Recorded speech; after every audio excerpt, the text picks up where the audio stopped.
ದೇಶಾದ್ಯಂತ ಯೂನಿವರ್ಸಿಟಿಗಳಿಗೆ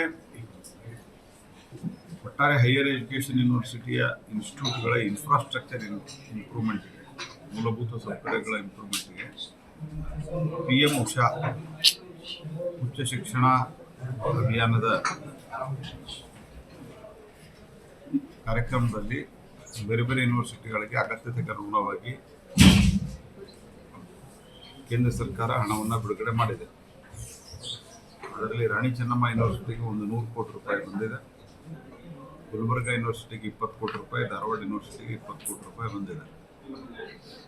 ಒಟ್ಟಾರೆ ಭಾರತ ಸರ್ಕಾರದ ಪ್ರಧಾನಮಂತ್ರಿ ನರೇಂದ್ರ ಮೋದಿಯವರ ಒಂದು ಸ್ಪಷ್ಟವಾದಂತಹ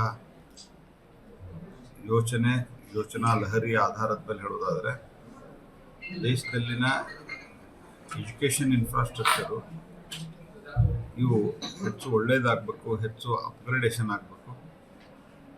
ಎಷ್ಟು ಒಳ್ಳೆಯ ಎಜುಕೇಷನ್ ಸಿಗ್ತದೆ ಅಷ್ಟು ಸ್ಕಿಲ್ ಜಾಸ್ತಿ ಆಗ್ತದೆ.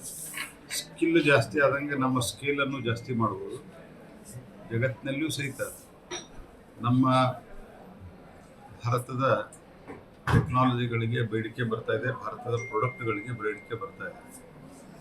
ಹಾಗಾಗಿ ಅತ್ಯಂತ ಜಗತ್ತಿನ ಯುವ ದೇಶವಾದಂಥ ಭಾರತವನ್ನು ಇವತ್ತು ಸ್ಕಿಲ್ ಆ್ಯಂಡ್ ಸ್ಕಿಲ್ ಎರಡೂದರಲ್ಲಿ ಅಪ್ಗ್ರೇಡ್ ಮಾಡೋ ದೃಷ್ಟಿಯಿಂದ ನಾವು ಪ್ರೈಮರಿ ಮತ್ತು ಹೈಯರ್ ಎಜುಕೇಷನ್ ಎರಡೂದರಲ್ಲಿ ಇನ್ವೆಸ್ಟ್ಮೆಂಟ್ ಮಾಡುವಂಥ ಅಗತ್ಯತೆ ಇದೆ.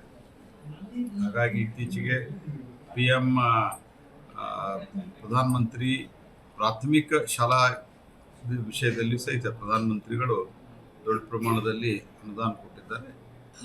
ಇವತ್ತು ಈ ಅನುದಾನ ಕೊಟ್ಟಿದ್ದಾರೆ. ಇದರದ್ದು ಬಿಡುಗಡೆ ಕಾರ್ಯಕ್ರಮ ಇವತ್ತಿದೆ. ಇದನ್ನು ಪ್ರಧಾನಮಂತ್ರಿಗಳು ಆನ್ಲೈನ್ ಜಾಯ್ನ್ ಆಗ್ತಾ ಇದ್ದಾರೆ. ನಾನು ಮತ್ತು ಇಲ್ಲಿನ MP ಅವರಂಥ ಮಂಗಳಾ ಅಂಗಡಿಯವರು ನಾವು ಇಲ್ಲಿ ಪ್ರತ್ಯಕ್ಷವಾಗಿ ಜಾಯ್ನ್ ಆಗ್ತಾ ಇದ್ದೀವಿ.